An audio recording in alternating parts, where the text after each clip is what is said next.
New ইয়র্কে জো বাইডেনের সঙ্গে ডক্টর ইউনূসের বৈঠক অনুষ্ঠিত। অন্তর্বর্তী সরকারকে পূর্ণ সমর্থনের আশ্বাস মার্কিন প্রেসিডেন্টের। দেখা করলেন কানাডার প্রধানমন্ত্রীও। 1 থেকে 1.5 বছরের মধ্যে গণতান্ত্রিক ব্যবস্থায় ফেরা উচিত, রয়টার্সকে সেনা প্রধান। ইতিবাচক বলছেন নেতারা। অন্তর্বর্তী সরকারকে রোডম্যাপ ঘোষণার তাগিদ। পোশাক কারখানার অসন্তোষ নিরসনে 18 দফা দাবিতে একমত শ্রমিক ও মালিকপক্ষ। সচিবালয়ে 4 উপদেষ্টার সঙ্গে বৈঠক, সবাইকে কাজে ফেরার আহ্বান। শেয়ার বাজারে কারসাজিতে সাকিব আল হাসান 50 লাখ টাকা জরিমানা। সাবেক সেনাপ্রধান আজিজের তদবিরে 2 ভাইয়ের ভুয়া এনআইডি, 4টি বাতিল। এবং বিমানবন্দরে প্রবাসীদের দেয়া হবে ভিআইপি সেবা। আমিরাত ফেরত 87 জন পাবেন কর্মসংস্থান। মালয়েশিয়ায় শ্রম বাজারের জট খোলার চেষ্টায় সরকার।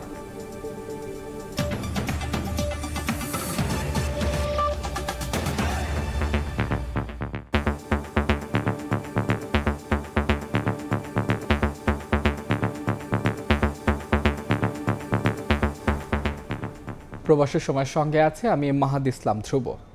বাংলাদেশের অন্তর্বর্তী সরকারকে পূর্ণ সহযোগিতার আশ্বাস দিয়েছেন মার্কিন প্রেসিডেন্ট জো বাইডেন।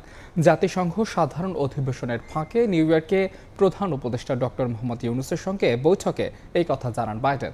এর আগে প্রধান উপদেষ্টার সঙ্গে সৌজন্য সাক্ষাৎ করেন কানাডার প্রধানমন্ত্রী জাস্টিন ট্রুডো। নিউ ইয়র্ক থেকে বিস্তারিত জানাচ্ছেন হাসানুজ্জামান সাকি। জাতিসংঘের সাধারণ অধিবেশনের ফাঁকে মঙ্গলবার নজিরবিহীন এক বৈঠকে বসেন মার্কিন প্রেসিডেন্ট জো বাইডেন ও বাংলাদেশের প্রধান উপদেষ্টা ডক্টর মোহাম্মদ ইউনূস। জাতিসংঘ অধিবেশনের মধ্যে এবারই প্রথম বাংলাদেশের কোনো সরকার প্রধানের সঙ্গে বৈঠক হয় মার্কিন প্রেসিডেন্টের। 2 নেতার একান্ত বৈঠকে প্রধান উপদেষ্টা ডক্টর মোহাম্মদ ইউনূস বিগত শেখ হাসিনা সরকারের নিপীড়নের বিরুদ্ধে ছাত্রছাত্রীদের সাহসী ভূমিকা ও আত্মত্যাগের কথা তুলে ধরেন। মার্কিন প্রেসিডেন্ট জো বাইডেনকে সংক্ষেপে জানান কিভাবে শিক্ষার্থীদের অভ্যুত্থানে অন্তর্বর্তী সরকার ক্ষমতা গ্রহণ করেছে এবং তিনি সরকার প্রধানের দায়িত্ব নিয়েছেন।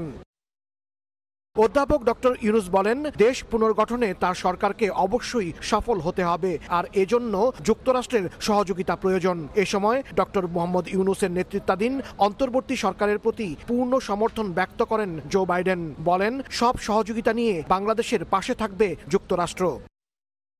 বৈঠকে জুলাই বিপ্লব চলাকালীন শিক্ষার্থীদের আঁকা দেয়াল চিত্রের ছবি সম্বলিত দ্য আর্ট অফ ট্রায়াম্ফ শীর্ষক আর্ট বুক মার্কিন প্রেসিডেন্টকে উপহার দেন প্রধান উপদেষ্টা। এটা ছিল একটা রেয়ার মিটিং এবং আমরা একটু খোঁজ নিয়ে দেখেছি যে এই প্রথম বাংলাদেশের হিস্ট্রিতে বা ইউএনজি এর হিস্ট্রিতে যে একজন ইউএস প্রেসিডেন্ট বাংলাদেশের একজন হেড অফ গভর্নমেন্টের সাথে ইউএনজি এর সাইডলাইনে কথা বললেন। তো মিটিংটা খুবই বন্ধুত্বপূর্ণ ছিল। জো বাইডেন বলেছেন যে তার ফুল সাপোর্ট আছে বাংলাদেশের প্রতি, বাংলাদেশের ইন্টারিম গভর্নমেন্ট, প্রফেসর ইউনূসের যে ইন্টারিম গভর্নমেন্টের প্রতি, এবং উনি জানতে চেয়েছেন কি কি সাপোর্ট লাগবে আরও। হ্যাঁ, এবং উনি বলেছেন যে এই স্টুডেন্টরা যদি এত স্যাক্রিফাইস করতে পারে তাহলে আমরাও তো আরও অনেক কিছু করতে পারি বাংলাদেশের জন্য। এর আগে কানাডার প্রধানমন্ত্রী জাস্টিন ট্রুডোর সঙ্গেও বৈঠক করেন প্রধান উপদেষ্টা মোহাম্মদ ইউনূস। সংক্ষিপ্ত বৈঠকে বাংলাদেশ কানাডা সম্পর্ক জোরদারের বিষয়ে আলোচনা করেন 2 নেতা। সরকার প্রধান হিসেবে দায়িত্ব নেয়ায় অধ্যাপক ইউনূসের প্রশংসা করেন ট্রুডো। এ সময় ডক্টর ইউনূস বলেন, বিগত সরকার নানাভাবে ধ্বংস করেছে বাংলাদেশের প্রতিষ্ঠানগুলো। বৈঠকে বাংলাদেশি শিক্ষার্থীদের কানাডায় আরও বেশি ভিসা দেওয়ার অনুরোধ জানান প্রধান উপদেষ্টা। এছাড়াও জাতিসংঘ সাধারণ অধিবেশনের ফাঁকে প্রধান উপদেষ্টার সঙ্গে সাক্ষাৎ করেন ইতালির প্রধানমন্ত্রী জর্জিয়া মেলোনি, ব্রাজিলের প্রেসিডেন্ট লুলা ডি সিলভা ও মরিশাসের প্রেসিডেন্ট পৃথ্বীরাজ সিং রূপন। বিশ্বব্যাংকের প্রেসিডেন্ট, আন্তর্জাতিক মুদ্রা তহবিল IMF এর ম্যানেজিং ডিরেক্টর ও জাতিসংঘ মানবাধিকার বিষয়ক হাই কমিশনার সাক্ষাৎ করেন প্রধান উপদেষ্টার সঙ্গে। বিশ্বের বেশ কয়েকটি ক্ষমতাশালী দেশের রাষ্ট্র ও সরকার প্রধান এবং আর্থিক খাতের শীর্ষ প্রতিষ্ঠানগুলোর প্রধানদের সাথে বৈঠকে বাংলাদেশকে পুনর্গঠনের কথা জানিয়েছেন প্রধান উপদেষ্টা ডক্টর মোহাম্মদ ইউনূস। পৃথক এসব বৈঠকে বিশ্ব নেতারাও বাংলাদেশকে সহযোগিতার আশ্বাস দিয়েছেন। সংশ্লিষ্টরা বলছেন, এর মধ্যে বাংলাদেশের অন্তর্বর্তী সরকারকে মার্কিন প্রেসিডেন্ট জো বাইডেনের পূর্ণ সমর্থন ব্যক্ত করার ঘটনা খুবই তাৎপর্যপূর্ণ এবং ঐতিহাসিক। হাসানুজ্জামান সাকি, সময় সংবাদ, জাতিসংঘ সদর দপ্তর, নিউ ইয়র্ক। এই মুহূর্তে নিউ ইয়র্কে আছেন সহকর্মী হাসানুজ্জামান সাকি। বিস্তারিত জানতে সরাসরি যাচ্ছি তার কাছে। সাকি, ধন্যবাদ। ডক্টর মোহাম্মদ ইউনূসের আজকে জাতিসংঘের সাধারণ পরিষদের যে অধিবেশন, সেই অধিবেশনের যে প্রথম যে মহাসচিব অ্যান্তনিও গুতেরেস তার যে প্রাতরাশ সভা, সেই সভার মধ্য দিয়ে তার দিনের কর্মসূচি শুরু হয়। আপনি জানেন যে এই দিনটি জাতিসংঘে প্রধান উপদেষ্টা এসেছেন 5 দিনের সফরে, সেই সফরের প্রথম দিনের কর্মসূচি এবং প্রথম দিনেই উদ্বোধনী অনুষ্ঠানেও তিনি যোগ দিয়েছেন এবং তারপরে মার্কিন প্রেসিডেন্ট জো বাইডেনের সঙ্গে সেই বহুল কাঙ্ক্ষিত প্রত্যাশিত সেই ঐতিহাসিক বৈঠকটি হয়েছে। যদিও সেই বৈঠকটির আগে কানাডার প্রধানমন্ত্রী জাস্টিন ট্রুডোর সাথেও তিনি বৈঠক করেছেন, বিশ্বব্যাংকের প্রধানের সঙ্গেও তিনি বৈঠক করেছেন। সব কিছু মিলিয়ে একটি ব্যস্ততম সময় ডক্টর ইউনূস কিন্তু প্রথম দিনেই পার করেছেন। আজকে এখন পর্যন্ত আমাদের তার যে কর্মসূচি প্রায় 10টি থেকে 11টি কর্মসূচি রয়েছে, তার মধ্যে 6-7টি কর্মসূচি ইতিমধ্যে তিনি শেষ করে ফেলেছেন এবং এরপরে আরও কয়েকটি কর্মসূচি রয়েছে। এর মধ্যে একটি গুরুত্বপূর্ণ কর্মসূচি হচ্ছে যে 1974 সালে এই জাতিসংঘের সদস্য পদ লাভ করে বাংলাদেশ, আর এইটি 2024 সাল অর্থাৎ 50 বছর। এই 50 বছর পূর্তির অনুষ্ঠানটি খুব ঘটা করে এই অন্তর্বর্তী সরকারের প্রধান উপদেষ্টা তিনি এই জাতিসংঘের সদর দপ্তরের অভ্যন্তরে পালন করবেন এবং সেখানে বিভিন্ন দেশের রাষ্ট্র এবং সরকার প্রধানরা কিন্তু উপস্থিত থাকবেন বলে আমরা জেনেছি। ফ্রেন্ডস অব বাংলাদেশ শীর্ষক একটি অনুষ্ঠান, মানে অর্থাৎ বাংলাদেশের যারা বন্ধু, এই 50 বছর এবং বাংলাদেশের যে 53 বছরের যে ইতিহাস, সার্বভৌমত্ব এবং মুক্তিযুদ্ধের পরে সেখানে যেসব দেশ প্রতিষ্ঠান বাংলাদেশের সহযোগিতায় এগিয়ে এসেছে, সবাই বাংলাদেশের অকৃত্রিম বন্ধু। সেই বন্ধুদের নিয়েই এই জাতিসংঘের 50 বছর পূর্তির অনুষ্ঠানটি হবে, সেটির আয়োজক বাংলাদেশ। এবং সেখানে আমি যেটি বলেছি যে অন্যান্য দেশের রাষ্ট্র এবং সরকার প্রধানরাও থাকবেন এবং সেখানে প্রধান উপদেষ্টা ডক্টর মোহাম্মদ ইউনূস গুরুত্বপূর্ণ ভাষণ দেবেন বিশ্ব নেতাদের অনেকের উদ্দেশ্যে। এবং আমরা আশা করছি এবং বিশ্লেষকরা এবং কূটনীতিক মহল বলছে যে আপনি জানেন যে জাতিসংঘের শান্তিরক্ষী বাহিনীতে কিন্তু একটি বিশাল অঙ্কের সদস্য কিন্তু বাংলাদেশের। কখনো আমরা শীর্ষ অবস্থান করি, কখনো আমরা দ্বিতীয় অবস্থানে থাকি, এইরকম একটি অবস্থান কিন্তু জাতিসংঘের শান্তিরক্ষী বাহিনীতে থাকে। এখন যেহেতু ডক্টর মোহাম্মদ ইউনূসের একটি বিশাল প্রভাব রয়েছে এবং জাতিসংঘের 50তম বার্ষিকী উদযাপন হচ্ছে, সেই সুযোগে ডক্টর মোহাম্মদ ইউনূস প্রধান উপদেষ্টা তিনি শান্তিরক্ষী বাহিনীতে বাংলাদেশের আরও আইন শৃঙ্খলা রক্ষাকারী বাহিনী যারা আছেন, 3 বাহিনী, সেনা, নৌ, বিমান, পুলিশ, র্যাব, মহিলা পুলিশ, এসব আরও বেশি যেন শান্তিরক্ষী বাহিনীতে প্রেরণ করা যায়, এই বিষয়টি তিনি তুলে ধরবেন বলে আশা করা হচ্ছে। এবং পাশাপাশি বিশ্ব নেতাদের উদ্দেশ্যে তিনি বাংলাদেশ পুনর্গঠনের যে আহ্বান জানিয়েছেন, এই জাতিসংঘের 50তম বার্ষিকীর অনুষ্ঠানেও তিনি সেই পুনর্গঠনে, উন্নয়নে, অর্থনীতিতে সহযোগিতার জন্য তিনি সেই আহ্বানটি তিনি জানাবেন ডক্টর মোহাম্মদ ইউনূস। এই হচ্ছে ডক্টর মোহাম্মদ ইউনূসের আজকের প্রথম দিনের কর্মসূচির বিস্তারিত। আপনাকে ধন্যবাদ। হাসানুজ্জামান সাকি, সময় সংবাদ, মিডিয়া সেন্টার, জাতিসংঘ সদর দপ্তর, নিউ ইয়র্ক। জাতিসংঘ সাধারণ অধিবেশনের সবশেষ খবর জানতে সরাসরি যুক্ত ছিলাম নিউ ইয়র্কে। জাতিসংঘ সাধারণ পরিষদের ৭৯তম অধিবেশনে যোগ দেন ডক্টর মোহাম্মদ ইউনূস সহ বিশ্ব নেতারা। উদ্বোধনী বক্তব্যে সংঘাত বন্ধের আহ্বান জানান জাতিসংঘ মহাসচিব অ্যান্তনিও গুতেরেস, আর সব ধরনের আগ্রাসন বন্ধে সবাইকে ঐক্যবদ্ধ হওয়ার ডাক দিয়েছেন মার্কিন প্রেসিডেন্ট জো বাইডেন। মঙ্গলবার নিউ ইয়র্কে জাতিসংঘ সাধারণ পরিষদের ৭৯তম অধিবেশনের শুরুতেই উদ্বোধনী বক্তব্য রাখেন সংস্থাটির মহাসচিব অ্যান্তনিও গুতেরেস। তার বক্তব্যে উঠে আসে চলমান সংঘাতের কথা। গাজা, ইসরায়েল, রাশিয়া ইউক্রেন যুদ্ধ বন্ধের কোনো লক্ষণ নেই বলে জানান গুতেরেস। এ সময় গাজায় অবিলম্বে যুদ্ধবিরতির আহ্বানও জানান তিনি। অধিবেশনে যোগ দিয়েছেন বাংলাদেশের প্রধান উপদেষ্টা ডক্টর মোহাম্মদ ইউনূস সহ বিশ্ব নেতারা। গুতেরেসের পর বক্তব্য রাখেন জাতিসংঘ সাধারণ পরিষদের চেয়ারম্যান ফিলেমন ইয়াং। তার বক্তৃতার মধ্য দিয়ে অধিবেশনের মূল বিতর্ক শুরু হয়। প্রথমেই বক্তব্য রাখেন ব্রাজিলের প্রেসিডেন্ট লুলা দি সিলভা। সুন্দর ও শান্তিপূর্ণ ভবিষ্যতের জন্য জাতিসংঘ সংস্কার করতে বিশ্ব নেতাদের প্রতি আহ্বান জানান তিনি। মার্কিন প্রেসিডেন্ট হিসেবে শেষবারের মতো ভাষণ দেন জো বাইডেন। আগ্রাসন বন্ধে সবাইকে ঐক্যবদ্ধ হওয়ার ডাক দেন তিনি। ইসরায়েল গাজা যুদ্ধবিরতির পাশাপাশি হামাসের হাতে জিম্মিদের মুক্তির দাবি জানান বাইডেন। এছাড়াও বিভিন্ন ইস্যুতে কথা বলেন তিনি। এদিন বিশ্বের বিভিন্ন দেশের নেতারা জাতিসংঘ সাধারণ পরিষদের ৭৯তম অধিবেশনের মূল বিতর্কে বক্তব্য রাখবেন। রাহানুল রানা, সময় সংবাদ। এদিকে নিউ ইয়র্কে পররাষ্ট্র উপদেষ্টা তৌহিদ হোসেন ও ভারতীয় পররাষ্ট্রমন্ত্রী এস জয়শঙ্করের বৈঠক হয়েছে। বাংলাদেশ ও ভারতের দ্বিপাক্ষিক সম্পর্ক এগিয়ে নেওয়ার বিষয়ে আলোচনা হয়েছে। যুক্তরাষ্ট্রে জাতিসংঘ সাধারণ পরিষদের অধিবেশনের ফাঁকে সোমবার স্থানীয় সময় সন্ধ্যায় দুজনের বৈঠক হয়। বাংলাদেশের পররাষ্ট্র মন্ত্রণালয়ের সামাজিক মাধ্যম এক্সে এ তথ্য জানিয়েছে। এদিন বাংলাদেশের গণঅভ্যুত্থান এবং বিশ্বজুড়ে সামাজিক ও অর্থনৈতিক বৈষম্য দূরীকরণ বিষয়ে জাতিসংঘে বক্তব্য রাখেন পররাষ্ট্র উপদেষ্টা তৌহিদ হোসেন।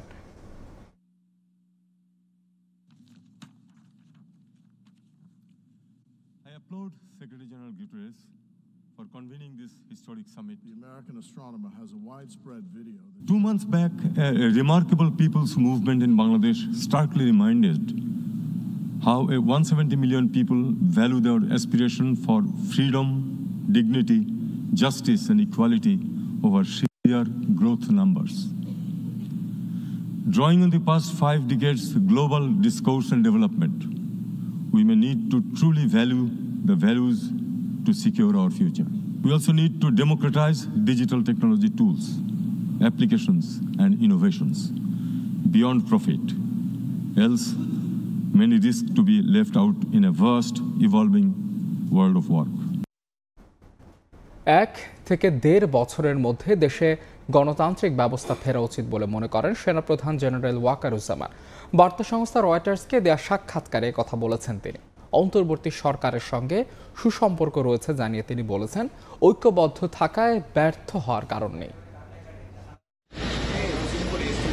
5 আগস্ট শেখ হাসিনা দেশ থেকে পালানোর পরপরই দৃশ্যপটে আসেন সেনাপ্রধান ওয়াকারুজ্জামান। রাজনৈতিক দলগুলোর সঙ্গে বৈঠক করে সেনাবাহিনীর প্রতি আস্থা রাখতে বলেন তিনি। আপনারা সেনাবাহিনীর প্রতি আস্থা রাখেন, সশস্ত্র বাহিনীর প্রতি আস্থা রাখেন। আমি সমস্ত দায়িত্ব নিচ্ছি। তবে এর 3 দিনের মাথায় ডক্টর ইউনূসের নেতৃত্বে অন্তর্বর্তীকালীন সরকার শপথ গ্রহণ করে। জাতীয় নির্বাচনের আগে বিভিন্ন সংস্কার কার্যক্রম নেয়ার ঘোষণা দিয়েছে অন্তর্বর্তী এই সরকার। নিরাপত্তা বিধান করিব। তবে কিছুদিন পর থেকেই রাজনৈতিক মহল, বিশেষ করে বিএনপির পক্ষ থেকে তাগিদ আসতে থাকে নির্বাচনের রোডম্যাপ এবং অন্তর্বর্তী সরকারের সময়সীমা প্রকাশের জন্য। এদিকে সোমবার রয়টার্সকে দেয়া এক সাক্ষাৎকারে সেনাপ্রধান বলেন, যাই ঘটুক না কেন অন্তর্বর্তীকালীন সরকারকে সমর্থন দিয়ে যাবে সেনাবাহিনী, যাতে করে অন্তর্বর্তী সরকার গুরুত্বপূর্ণ সংস্কারগুলো শেষ করতে পারে। 1 থেকে 1.5 বছরের মধ্যে একটি গণতান্ত্রিক প্রক্রিয়ায় উত্তরণের কাজ সম্পন্ন হওয়া উচিত বলে মনে করেন ওয়াকারুজ্জামান। সেনাবাহিনী রাজনীতিতে হস্তক্ষেপ করবে না বলেও জানান বাহিনীর প্রধান। দীর্ঘমেয়াদে সেনাবাহিনীকে রাজনৈতিক প্রভাবমুক্ত রাখতে রাষ্ট্রপতি এবং প্রধানমন্ত্রীর ক্ষমতার ভারসাম্য প্রয়োজন বলে মনে করেন তিনি। মত দেন, সশস্ত্র বাহিনীকে সরাসরি রাষ্ট্রপতির অধীনে রাখা যেতে পারে। সেনাপ্রধান বলেন, সামরিক বাহিনীকে কখনোই রাজনৈতিক উদ্দেশ্যে ব্যবহার করা উচিত নয়। সেনাবাহিনী তার সদস্যদের শেখ হাসিনার আমলে করা অন্যায়ের অভিযোগগুলো খতিয়ে দেখছে এবং ইতোমধ্যে কিছু সেনাকে শাস্তিও দিয়েছে বলে জানান বাহিনীর প্রধান। তবে এ বিষয়ে বিশদ কোনো বিবরণ দেননি জেনারেল ওয়াকার। তিনি বলেন, যদি সেনাবাহিনীর কোনো কর্মরত সদস্য দোষী সাব্যস্ত হয় তাহলে অবশ্যই তিনি ব্যবস্থা নেবেন। কিছু সামরিক কর্মকর্তা সাবেক প্রধানমন্ত্রী বা স্বরাষ্ট্রমন্ত্রীর সরাসরি নিয়ন্ত্রিত সংস্থাগুলোতে কাজ করার সময় অন্যায় করে থাকতে পারেন বলে মনে করেন তিনি। দেশকে স্থিতিশীল করতে এই সরকারের প্রচেষ্টাকে সেনাবাহিনী সমর্থন করছে উল্লেখ করে জেনারেল ওয়াকার বলেন, ডক্টর ইউনূস ও তিনি প্রতি সপ্তাহে একবার দেখা করেন। তাদের মধ্যে খুব ভালো সম্পর্ক রয়েছে। একসঙ্গে কাজ করলে ব্যর্থ হওয়ার কোনো কারণ নেই বলেও মনে করেন তিনি। তাজওয়ার মাহমুদ, সময় সংবাদ। এদিকে সেনা প্রধানের বক্তব্যকে ইতিবাচক হিসাবে দেখছেন রাজনৈতিক দলের নেতারা। দলগুলোর সঙ্গে বোঝাপড়া করে নির্বাচনের বিষয়ে অন্তর্বর্তী সরকারের অবস্থান পরিষ্কার করা উচিত বলেও মনে করেন তারা। নইলে ষড়যন্ত্রকারীরা গণতান্ত্রিক ব্যবস্থার উত্তরণে সংকট তৈরি করতে পারে বলেও শঙ্কা তাদের। দায়িত্ব নেওয়ার 1 মাসে এসে রাষ্ট্র সংস্কারে 6টি কমিশন গঠন করে অন্তর্বর্তী সরকার। সেই কমিশন সুপারিশ সহ রিপোর্ট দেবে ডিসেম্বরে। কিন্তু পরবর্তী জাতীয় নির্বাচন কবে হবে সে বিষয়ে এখন পর্যন্ত স্পষ্ট করে কিছুই বলেনি অন্তর্বর্তী সরকারের কেউই। যৌক্তিক সময়ে নির্বাচনের কথা বলা হলেও তার সীমা নিয়ে কাটেনি ধোঁয়াশা। 1 থেকে 1.5 বছরের মধ্যে দেশে গণতান্ত্রিক ব্যবস্থা ফেরা উচিত বলে মনে করেন সেনাপ্রধান জেনারেল ওয়াকারুজ্জামান। বার্তা সংস্থা রয়টার্সকে দেয়া সেনাপ্রধানের সাক্ষাৎকারের পর এ নিয়ে মতামত দিয়েছেন রাজনৈতিক দলের নেতারা। সেনাপ্রধানের বক্তব্যকে ইতিবাচক হিসেবে দেখছেন তারা। বিএনপি ও গণতন্ত্র মঞ্চের নেতারা বলছেন দলগুলোর সঙ্গে বোঝাপড়া করে নির্বাচনের বিষয়ে অন্তর্বর্তী সরকারের অবস্থান পরিষ্কার করা উচিত। ডিসেম্বর মাসে যখন সংস্কার কমিশনগুলো যখন তাদের রূপরেখা দিবে, তখন রাজনৈতিক দলগুলোর সাথে বসে যেই সময় নির্ধারণ করা হবে, সেটা 18 মাস হতে পারে, সেটা 6 মাস হতে পারে, আই ডু নট নো, সেটাই হবে যৌক্তিক সময়। স্বল্পতম সময়ে যৌক্তিক সময়ের মধ্যে তারা যারা বিশ্বাসযোগ্য নির্বাচনের দিকে যাচ্ছেন, এ ব্যাপারে তার উচিত হবে রাজনৈতিক দল এবং জনগণকে পরিষ্কার করে কথা বলা। যদি রাজনৈতিক দলগুলোর সাথে সরকারের বোঝাপড়া থাকে, সকল স্টেক হোল্ডারদের সঙ্গে যদি বোঝাপড়া থাকে, আপনি 1-2 মাস 3 মাস বেশি সময় লাগলেও তখন কিন্তু কেউ আপত্তি করবে না।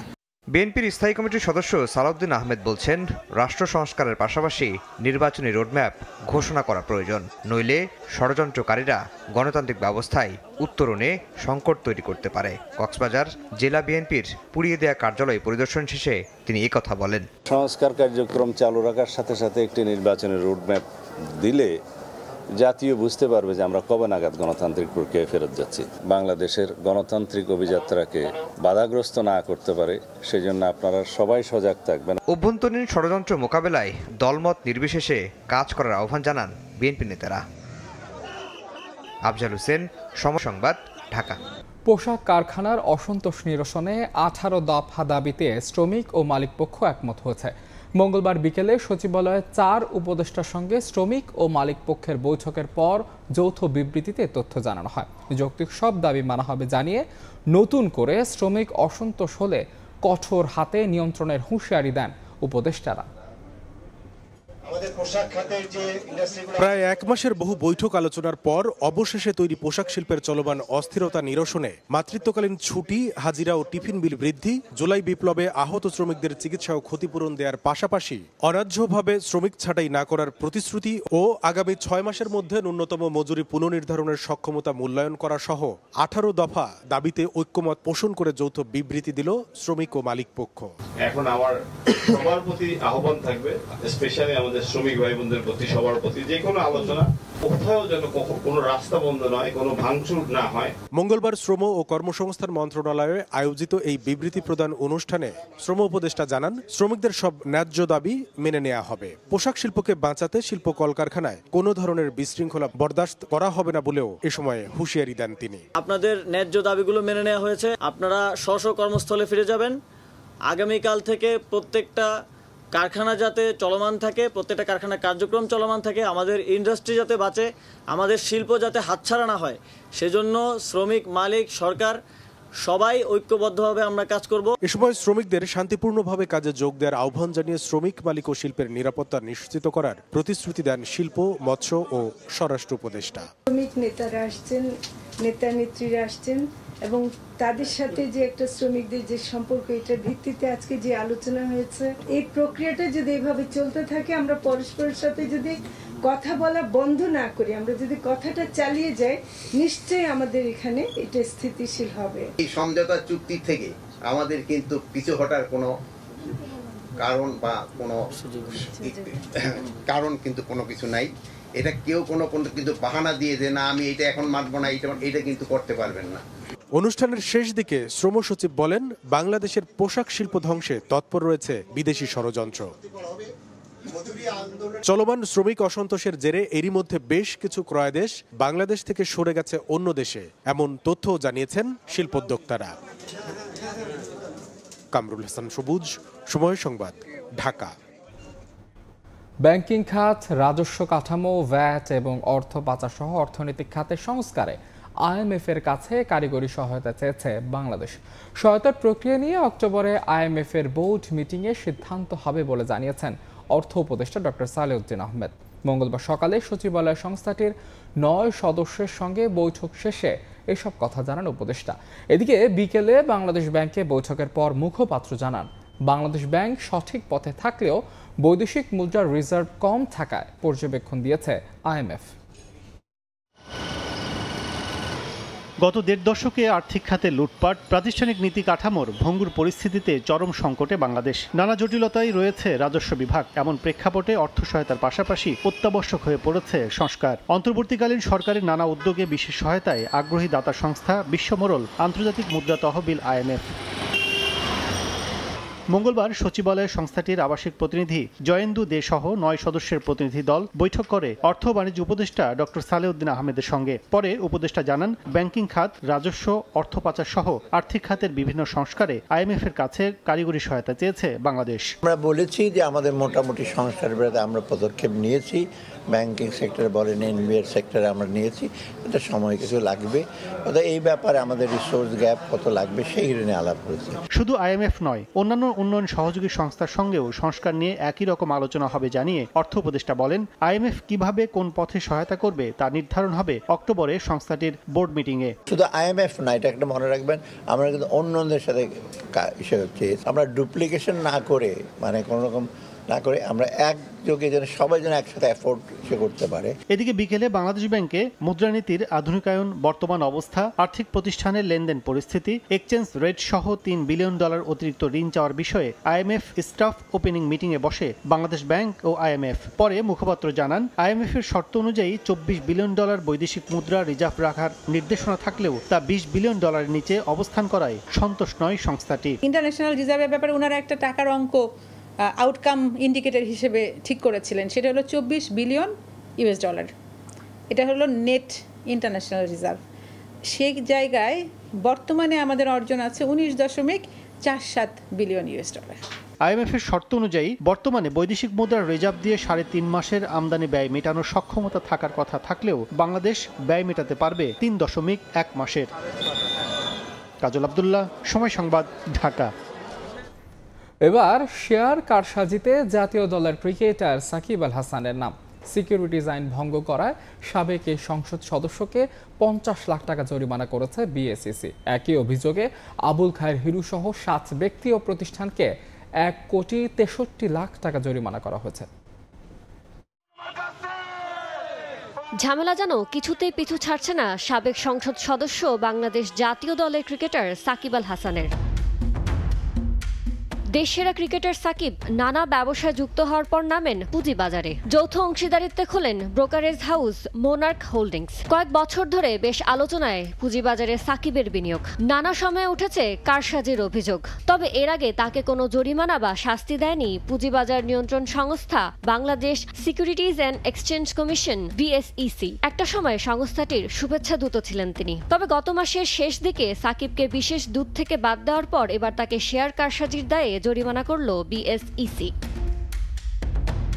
পুঁজিবাজারে তালিকাভুক্ত বিমা খাতের কোম্পানি প্যারামাউন্ট ইন্স্যুরেন্সের শেয়ারের মূল্য গত বছরের 17 আগস্ট থেকে 19 সেপ্টেম্বর কারসাজির মাধ্যমে বৃদ্ধির অভিযোগ প্রমাণ হয়েছে। সিকিউরিটিজ আইন ভঙ্গ করার দায়ে সাকিব আল হাসানকে 50 লাখ টাকা জরিমানা করা হয়েছে। একই অভিযোগে আবুল খায়ের হিরুকে জরিমানা করা হয়েছে 25 লাখ টাকা। সব মিলিয়ে 7 ব্যক্তি ও প্রতিষ্ঠানকে 1,63,00,000 টাকা জরিমানা করেছে পুঁজিবাজার নিয়ন্ত্রণ সংস্থা। সূত্র বলছে, সাকিব আল হাসান সহ একটি সংঘবদ্ধ গোষ্ঠীর হয়ে পুঁজিবাজারে বিভিন্ন কোম্পানির শেয়ার নিয়ে কারসাজির সঙ্গে যুক্ত ছিলেন আবুল খায়ের হিরু। ইয়ানুর শিফাত, সময় সংবাদ, ঢাকা। সাবেক সেনা প্রধান আজিজ আহমেদের তদবিরে ভুয়া তথ্য দিয়ে তার 2 ভাই হারিস ও জোসেফের একাধিক NID তৈরির প্রমাণ পেয়েছে নির্বাচন কমিশন। আজিজের 2 ভাইয়ের 4টি NID বাতিল করেছে ইসি। এ বিষয়ে ব্যবস্থা নিতে দুদকে চিঠি দেওয়া হয়েছে বলে জানিয়েছেন NID মহাপরিচালক। তদন্তের জন্য 3 সদস্য বিশিষ্ট কমিটি গঠন করে নির্বাচন কমিশন। তদন্তে আজিজের 2 ভাইয়ের NID-তে তথ্য জালিয়াতির প্রমাণ পেয়েছে ইসি। এনআইডি মহাপরিচালক বলেন, নিজেদের নামের পাশাপাশি মা বাবার নামও বদল করেছেন আজিজ আহমেদের দুই ভাই হারিস ও জোসেফ। হারিস আহমেদ এনআইডিতে মোহাম্মদ হাসান এবং জোসেফ নাম পরিবর্তন করে লিখেছেন তানভীর আহমেদ তানজিল। 2019 সালে হারিস আহমেদ এনআইডি কার্ডে তার ছবিও পরিবর্তন করেছিলেন, যাতে সুপারিশ করেছিলেন তৎকালীন সেনাপ্রধান জেনারেল আজিজ আহমেদ। তদন্তে দেখা যাচ্ছে যে এই মোহাম্মদ হাসান এবং জনাব মোহাম্মদ হারিস আহমেদ এই দুজন কিন্তু একই লোক।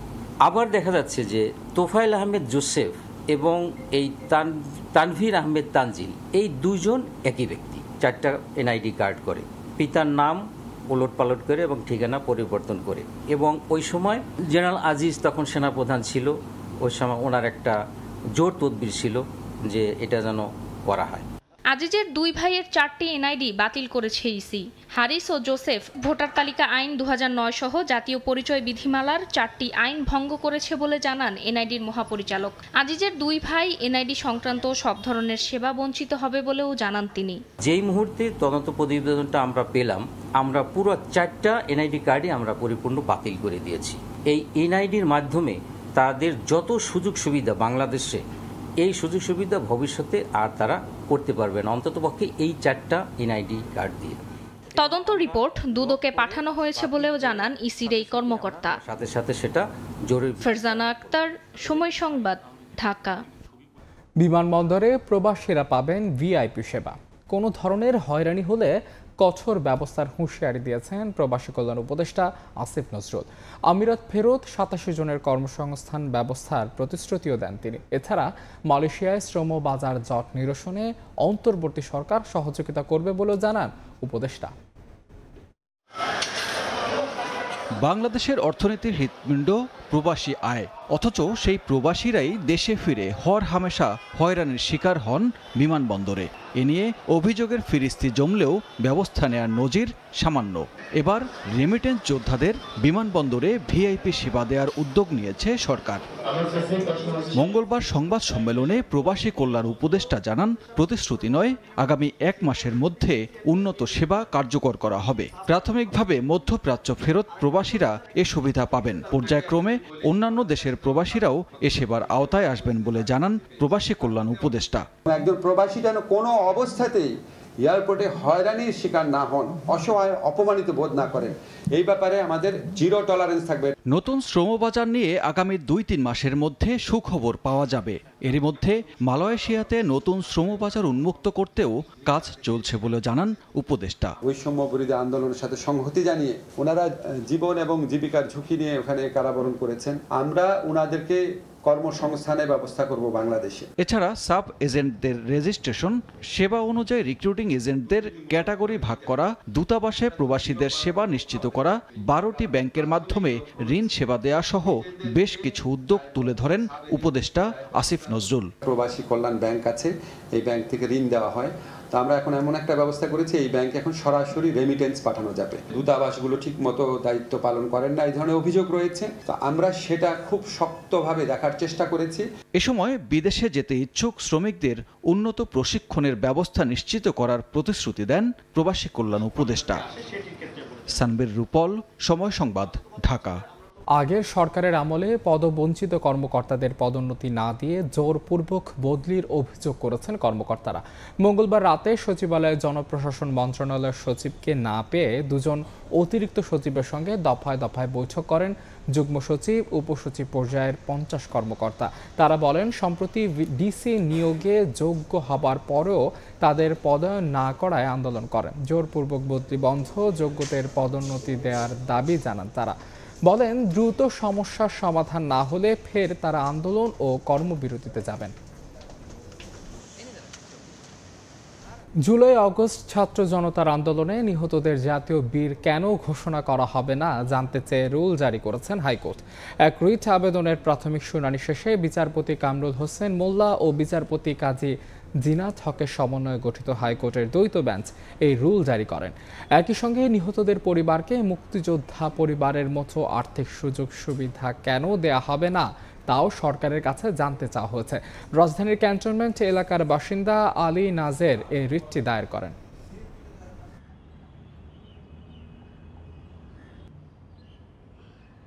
পহেলা জানুয়ারিতে প্রাথমিক বিদ্যালয়ের শিক্ষার্থীদের হাতে পাঠ্যপুস্তক পৌঁছে দিতে কাজ করছে সরকার।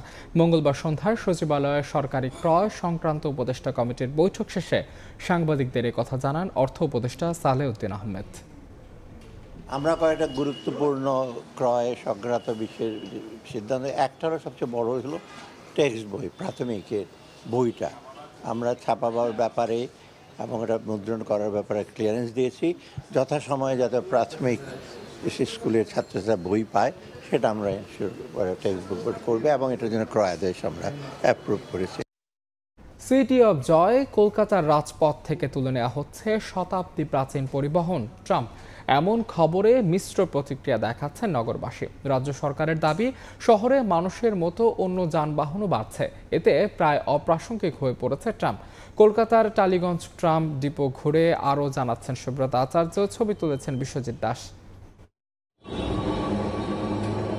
24 সেপ্টেম্বর মঙ্গলবার বিকেলবেলা মধ্য কলকাতার কলেজ স্ট্রিটের রাস্তায় নিজ গতিতে এগিয়ে চলতে দেখা গেল এই ট্রামটিকে। আনুষ্ঠানিকভাবে দিন তারিখ ঘোষণা না হলেও পশ্চিমবঙ্গ রাজ্য সরকার কলকাতা শহর থেকে প্রাচীনতম এই গণপরিবহনটি তুলে নেওয়ার কথা জানিয়েছে। সঙ্গে জানিয়েছে সিদ্ধান্ত নেওয়ার পেছনে যুক্তিও। জনসংখ্যা বাড়ার সঙ্গে সঙ্গে ছোট ছোট ভেহিকেলের সংখ্যাও বেড়েছে। এই অবস্থায় রাস্তার মাঝখান থেকে ট্রামের চলা এটা আজকের দিনে সম্ভব নয়। 1883 সালে ভারতের কলকাতা সহ 15টি শহরে গণপরিবহন হিসেবে যুক্ত হয় এই ট্রাম। প্রথম দিকে ঘোড়ার সঙ্গে বেঁধে এবং পরে কয়লা ডিজেল ইঞ্জিন এবং সবশেষ ইলেকট্রিক ইঞ্জিনে চলে পরিবেশ বান্ধব এই যানবাহনটি। কলকাতার সবচেয়ে কম ভাড়ায় শহরটির প্রায় 60% এলাকায় একদিক থেকে আরেক দিক যাওয়ার সুযোগ থাকায় একসময় তুমুল জনপ্রিয়তা পেয়েছিল ট্রাম। তবে সময়ের সঙ্গে সঙ্গে নগরায়নে বাড়তে থাকে 4 চাকার গাড়ির সংখ্যা, বেড়ে চলে ব্যক্তিগত যানও। 32 কিলোমিটার এলাকা জুড়ে যে ট্রাম লাইন রয়েছে সেটাও বাড়ানো সম্ভব হয়নি রাজ্য সরকারের। সম্ভব হয়নি অন্য পরিবহনের সঙ্গে তীব্র বাণিজ্যিক প্রতিযোগিতায় পেরে ওঠা। এতে আস্তে আস্তে 33টি রুট থেকে কমতে থাকে 150 বছরের প্রাচীন এই যানবাহনের রুট। শেষে মাত্র 2টো রুটে এসে দাঁড়ায় এটি। এবার এলো পুরোপুরি বন্ধ করে দেওয়ার মতো ঘোষণা জানিয়ে বাসিন্দাদের মিশ্র প্রতিক্রিয়া দেখা গেছে। হলুদ ট্যাক্সি কলকাতা যেমন একটা পুরানো পাবলিক সেবা, ট্রামটা একটি জনপ্রিয় পাবলিক সেবা। সারা পৃথিবীব্যাপী কিন্তু এটা সমৃদ্ধ। ছোট ট্রেনের আদলে ছোট, কিন্তু মানুষ আনন্দ করে এটা ভ্রমণ করে। তবে পর্যটকদের জন্য কলকাতার ময়দান ধর্মতলার মাঝে একটা সংক্ষিপ্ত রুট চালু রাখবে সরকার। সেখানে উঠে পর্যটকরা তুলতে পারবেন সেলফি, নিতে পারবেন ঐতিহ্যের ঘ্রাণও। বেশ কয়েক বছর ধরেই ধুঁকছিল কলকাতার ঐতিহাসিক এই গণপরিবহনটি, আর এবার কলকাতার রাস্তা থেকে পাকাপাকিভাবে তুলে দেওয়ার সিদ্ধান্ত নিয়েছে রাজ্য সরকার। তারা বলছেন, এক সময় যখন গরুর গাড়ি চলতো তখন এই ট্রামই ছিল সবচাইতে দ্রুতগামী যান, আর এই মুহূর্তে যেখানে মেট্রো চলছে সেখানে এই যানটি ভীষণভাবে অপ্রাসঙ্গিক।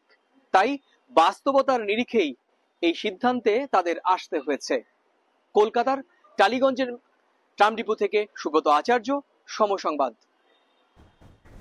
মালদ্বীপে অবৈধভাবে কর্মরত ব্যবসা পরিচালনার অভিযোগে গত 10 মাসে 4000-এরও বেশি অভিবাসীকে ফেরত পাঠিয়েছে অভিবাসন বিভাগ, যাদের বেশিরভাগই বাংলাদেশি। এই অবস্থায় দেশটির ওয়ার্ক ভিসার নির্দিষ্ট শর্ত মেনে চলার পাশাপাশি যে কোম্পানির ভিসায় শ্রমিকরা দেশটিতে প্রবেশ করেছেন সেখানে কাজ করার আহ্বান জানিয়েছে বাংলাদেশ হাই কমিশনার। খন্দকার ওমর ফারুকের তথ্য, ছবিতে বিস্তারিত। মালদ্বীপের বর্তমান জনসংখ্যার প্রায় 1/4 প্রবাসী বাংলাদেশি। এর মধ্যে বেশিরভাগই দেশটিতে অবৈধভাবে বসবাস ও বিভিন্ন ব্যবসা বাণিজ্যের সঙ্গে জড়িত। তবে বর্তমান প্রেসিডেন্ট নিজ নাগরিকদের নিরাপত্তার কথা ভেবে অবৈধ অভিবাসন সমস্যার সমাধানে নিয়েছেন নতুন উদ্যোগ। আর তাই অভিবাসীদের ধরতে প্রতিদিনই সাঁড়াশি অভিযান চালাচ্ছে স্থানীয় পুলিশ। গত 10 মাসে আটক হওয়া 4000-এরও বেশি প্রবাসীকে নিজ নিজ দেশে ফেরত পাঠিয়েছে দেশটির অভিবাসন বিভাগ। এদিকে খাদ্য নিরাপত্তার মান পূরণে ব্যর্থ ও অবৈধ ব্যবসায় জড়িতদেরও আটক করেছে মালদ্বীপের পুলিশ। তাদের দ্রুত দেশে পাঠানো হবে বলে জানিয়েছে স্বরাষ্ট্র মন্ত্রণালয় ও ইমিগ্রেশন বিভাগ। তবে এ সমস্যার সমাধান করতে বাংলাদেশ সরকার ও দূতাবাসকে উদ্যোগী হওয়ার আহ্বান প্রবাসীদের। ইদানিং মালদ্বীপ ইমিগ্রেশন বা মালদ্বীপ পুলিশ বৈধ অবৈধ কিছু দেখতেছে না, ওরা যাকে পাচ্ছে তাকে অলরেডি বাংলাদেশে পাঠিয়ে দিতেছে। কিন্তু আমরা এত টাকা পয়সা খরচ করে ভিসা লাগাইলাম, ভিসা ঠিক করলাম, কিন্তু আমাদের এখন যদি বাংলাদেশে পাঠিয়ে দেয় তাহলে তো আমরা একটা অন্ধকারে পড়ে যাবো। আমরা সামনে যেন কোনো বিপদের সম্মুখীন না হই, সেই জন্য আমি বাংলাদেশ সরকারের কাছে আহ্বান করব যেন আমরা কোনো ধরনের হেনস্থার শিকার না হই। প্রবাসীদের ধারণা, নেতিবাচক কর্মকাণ্ড চলতে থাকলে খুব দ্রুত হাতছাড়া হতে পারে মালদ্বীপের শ্রমবাজার। এ অবস্থায় ওয়ার্ক ভিসার শর্ত মেনে চলার পরামর্শ দিচ্ছে বাংলাদেশ হাই কমিশন। আপনি এক জায়গায় ভিসা দিয়ে আরেক জায়গায় কিন্তু কাজ করতে পারবেন না। আপনাকে সুনির্দিষ্টভাবে যে ওয়েবসাইটের জন্য আপনাকে ভিসা প্রদান করা হয়েছে সেখানে আপনাকে কাজ করতে হবে। তো এই বিষয়গুলিতে আমাদেরকে আরো সচেতন হতে হবে। এখন পর্যন্ত মালদ্বীপ ফেরত প্রবাসীদের সংখ্যা প্রকাশ করেননি অভিবাসন বিভাগ, তবে বেশিরভাগই বাংলাদেশি বলে জানিয়েছেন সংশ্লিষ্টরা। সময় সংবাদ, মালদ্বীপ। মালয়েশিয়ার সঙ্গে কূটনৈতিক তৎপরতা বাড়ানোর দাবি জানিয়েছেন দেশটিতে কর্মরত প্রবাসী বাংলাদেশিরা। মালয়েশিয়া বাংলাদেশে হাই কমিশনে 10 দফা দাবি সম্বলিত একটি স্মারকলিপি জমা দিয়েছেন প্রবাসীরা। দাবিগুলোর মধ্যে আছে সাধারণ কর্মী ভিসার ক্যাটাগরিতে সিঙ্গেল এন্ট্রি ভিসা থেকে মাল্টিপল এন্ট্রি ভিসা চালু করা, হাই কমিশনে দুর্নীতিগ্রস্ত কর্মকর্তাদের অপসারণ, প্রবাসী কেউ মারা গেলে লাশ সরকারি খরচে দেশে পাঠানো, 26 সেপ্টেম্বরের মধ্যে দাবি আদায় না হলে কঠোর আন্দোলনের হুঁশিয়ারি দিয়েছেন প্রবাসীরা। যারা কোলিং সিন্ডিকেটের সাথে জড়িত। বাংলাদেশ ভারত টেস্ট সিরিজের খবর। দ্বিতীয় টেস্ট খেলতে চার্টার্ড বিমানে করে ম্যাচ ভেন্যু কানপুরে পৌঁছেছেন টাইগাররা। বাংলাদেশ দলের সঙ্গে একই বিমানে ছিল টিম ইন্ডিয়ার অধিকাংশ সদস্য, তবে ভারতীয় দলের অনেকে এসেছেন 2 দিন ছুটি কাটিয়ে। ম্যাচ সামনে রেখে বুধবার থেকে অনুশীলন শুরু করবে দুদল। কানপুর থেকে আরও জানাচ্ছেন মাহবুব রিমন। কানপুরের ছোট্ট অভ্যন্তরীণ বিমানবন্দরে সারাদিন বিমান অবতরণ করে মোটে 3টা। ভিড় ভাট্টা নেই বললেই চলে, কিন্তু হঠাৎ করেই সেখানে বাড়ল ব্যস্ততা। প্রথমবারের মতো যে টেস্ট খেলতে উত্তরপ্রদেশে বাংলাদেশ দল। আগে থেকেই এই সিরিজ নিয়ে আছে হামলার হুমকি, তাই তো নিরাপত্তার কড়া চাদরে দায়িত্বপ্রাপ্তরা। সাকিব শান্তদের কাছে ঘেঁষাও দেয়। তবু দূর থেকেও টাইগার ক্রিকেটারদের বিষণ্ণ মুখগুলো আলাদা করা গেল সহজেই। প্রথম টেস্টে অসহায় আত্মসমর্পণ, গ্রিন পার্কে চ্যালেঞ্জ জানাবে স্পিনাররা। সব মিলিয়ে তাই ম্যাচের দিন 3 আগে যতটা নির্ভর থাকা চাই। বুধ আর বৃহস্পতি শেষ টেস্টের আগে টাইগাররা পাবে মোটে 2টি অনুশীলন সেশন। এদিন ব্যতিক্রম চোখে কালো সানগ্লাস। চনমনে জয়কে দেখে মনেই হয়েছে হয়তো ম্যাচ খেলার পেয়েছেন আভাস। একাদশের তাইজুলের ফেরাটাও মোটামুটি নিশ্চিত। ক্যামেরায় খুঁজে পাওয়া গেল সাকিবকেও। চোখের অস্বস্তির সঙ্গে ইনজুরির শঙ্কা, সব মিলিয়ে সাকিব একাদশের সুযোগ পেলেও কানপুরের কালো উইকেটে তার জন্য অপেক্ষা করবে বড় চ্যালেঞ্জ। তবে ভিন্ন চিত্র ভারতীয় দলে। টাইগারদের একদিন আগে টেস্ট হারিয়ে অনেকেই কাটিয়ে এসেছেন ছুটি। গৌতম গম্ভীর, বিরাট কোহলিরা যেমন আসলেন দিল্লি থেকে, তেমনি অধিনায়ক রোহিত শর্মা আর শুভমান গিল এসেছেন মুম্বাই হয়ে। কানপুরের গ্রিন পার্কে এখন পর্যন্ত ভারত ম্যাচ খেলেছে 23টি, যেখানে আছে 7টি জয়। বিপরীতে 13টা ম্যাচ হয়েছে ড্র, 3টিতে হেরেছে টিম ইন্ডিয়া। মাহবুব রিমন, সময় সংবাদ, কানপুর, ভারত। বাংলাদেশ ভারত দ্বিতীয় টেস্ট বাতিলের দাবিতে কানপুরে আগুন জ্বালিয়ে বিক্ষোভ করেছে অখিল ভারত হিন্দু মহাসভা নামক একটি রাজনৈতিক সংগঠন, যার জেরে সংগঠনটির 20 সদস্যের নাম উল্লেখ করে এফআইআর দায়ের করেছে স্থানীয় পুলিশ। 2 দলের জন্য পুরো স্টেডিয়াম পাড়ায় জোরদার করা হয়েছে নিরাপত্তা। কানপুর থেকে মাহবুব রিমনের আরও একটি প্রতিবেদন।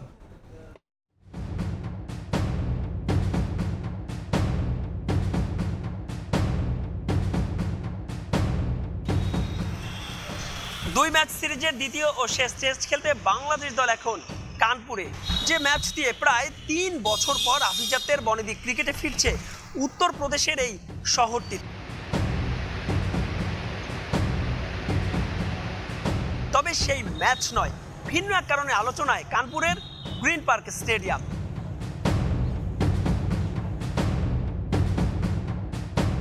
বাংলাদেশের সংখ্যালঘু হিন্দু সম্প্রদায়ের উপর আক্রমণের জেরে গোটা সিরিজই বাতিলের দাবি জানিয়েছিল হিন্দু মহাসভা নামে একটি কট্টরপন্থী হিন্দু সংগঠন।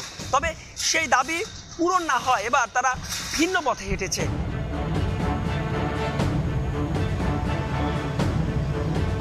প্রায় দীর্ঘ সময় ধরে কানপুরের এই অঞ্চলটি বিজিবির অধীনে।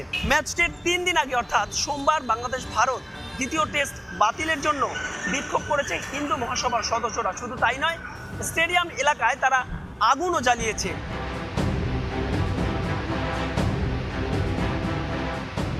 তাই তো বাংলাদেশ দলের টিম হোটেল এবং গোটা স্টেডিয়াম পাড়া ঢেকে ফেলা হয়েছে কঠোর নিরাপত্তায়।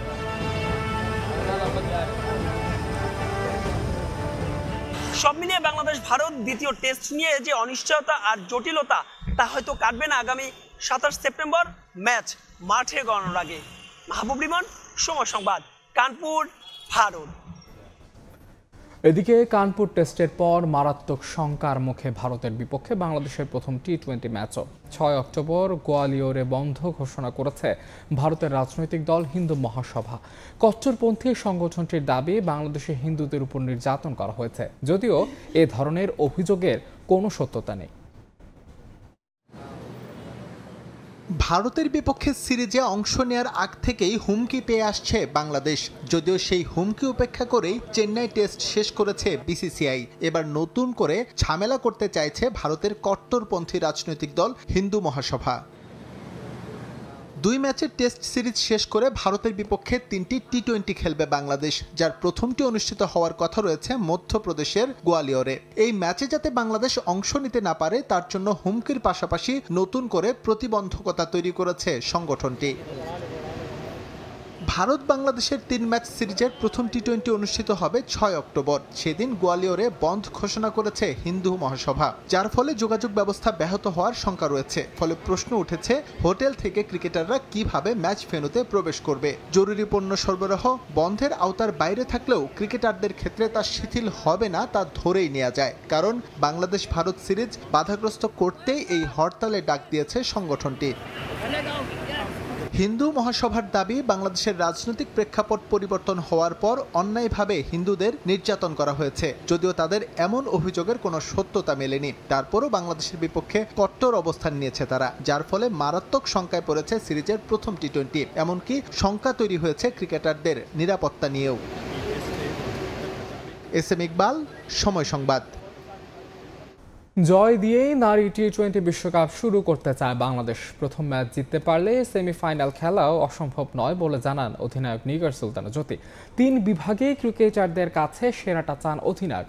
বিশ্বকাপে ছেলেদের সমান প্রাইজ মানি হওয়ায় অনুপ্রাণিত ক্রিকেটাররা। পরিকল্পনা বাস্তবায়ন করতে পারলে স্বপ্ন পূরণ কঠিন হবে না বলে মনে করেন কোচ হাসান চিলকারত্নে।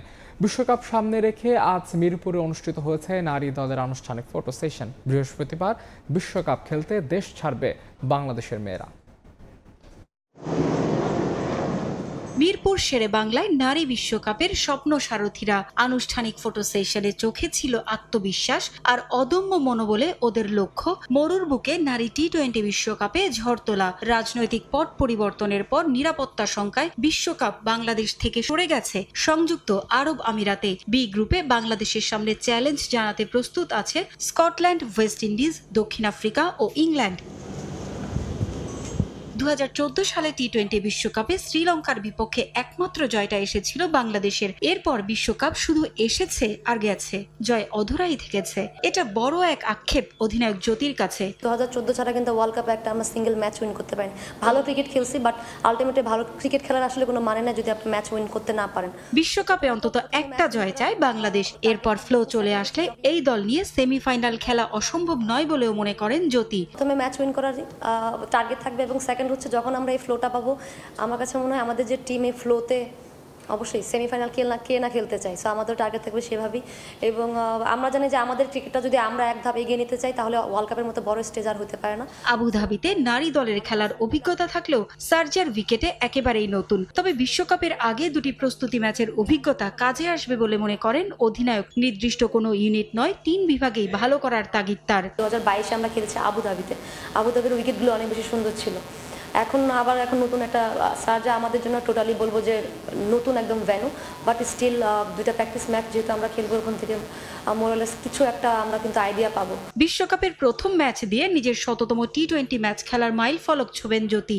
আইসিসি ছেলেদের বিশ্বকাপের মতো নারী বিশ্বকাপেও প্রাইজ মানি সমান করায় অনুপ্রাণিত ক্রিকেটাররা। এটা অনেক ভালো, আমি বলবো যে একটা গ্রেট ইনিশিয়েটিভ বাই আইসিসি, কারণ এতে করে দেখা যাচ্ছে অ্যাটলিস্ট আইসিসি তো বৈষম্য করতেছে না, এটা খুব ভালো একটা বিষয়, এটা খুবই ভালো। এবং আমাদের মেয়েদের ক্রিকেটে বলবো যে অনেক জায়গা দেখছি যে অনেক বেশি পরিবর্তন হচ্ছে, বাংলাদেশেও হচ্ছে। সো ফার এটা বলবো যে পুরো টিমকে কিন্তু অন্যরকম একটা না এই ভালো করলে একটু ভালো কিছু পাওয়ার সম্ভাবনা আছে। কোচ তিলকা রত্নেকে আশা জাগাচ্ছে সবশেষ শ্রীলঙ্কা সিরিজের ফলাফল। There are some positive batting displays, so I'm very much confident that they will. It's all about it's about your confidence levels. So they are confident enough, I suppose, and I'm sure they will go out there and do the needful. Parvin Akter, সময় সংবাদ, ঢাকা। এই পর্যায়ে শীর্ষ সংবাদগুলো জানিয়ে দিচ্ছে আরেকবার। New ইয়র্কে জো বাইডেনের সঙ্গে ডক্টর ইউনূসের বৈঠক অনুষ্ঠিত। অন্তর্বর্তী সরকারকে পূর্ণ সমর্থনের আশ্বাস মার্কিন প্রেসিডেন্টের। দেখা করলেন কানাডার প্রধানমন্ত্রীও। 1 থেকে 1.5 বছরের মধ্যে গণতান্ত্রিক ব্যবস্থায় ফেরা উচিত, রয়টার্সকে সেনা প্রধান। ইতিবাচক বলছে নেতারা, অন্তর্বর্তী সরকারকে রোডম্যাপ ঘোষণার তাগিদ। এবং বিমানবন্দরে প্রবাসীদের দেয়া হবে ভিআইপি সেবা। আমিরাত ফেরত 87 জন পাবেন কর্মসংস্থান। মালয়েশিয়ায় শ্রমবাজারের জট খোলার চেষ্টায় সরকার।